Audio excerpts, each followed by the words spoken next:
अस्सलाम वालेकुम, Neza advice channel में वेलकम। उम्मीद है आप सब लोग खैरियत से होंगे। और आज का नेम है अशफाक। अशफाक जो है बहुत प्यारा नेम है, अरेबिक नेम है, मुस्लिम बॉय नेम है और इसके उर्दू में बहुत सारे मायने हैं और सबसे प्यारे मायने हैं मेहरबान, रहमदिल इंसान और शफ़क़त करने वाला।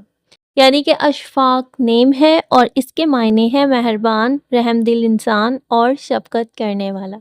मिलते हैं नेक्स्ट वीडियो में। अपने या किसी भी नेम की मीनिंग जानने के लिए इसी वीडियो के नीचे कमेंट्स कर दें और जिन लोगों के ऑलरेडी कमेंट्स आए हुए हैं तो इंशाल्लाह जल्दी ही उनकी वीडियो अपलोड कर दूँगी। दुआओं में याद रखिएगा। अल्लाह हाफ़िज़।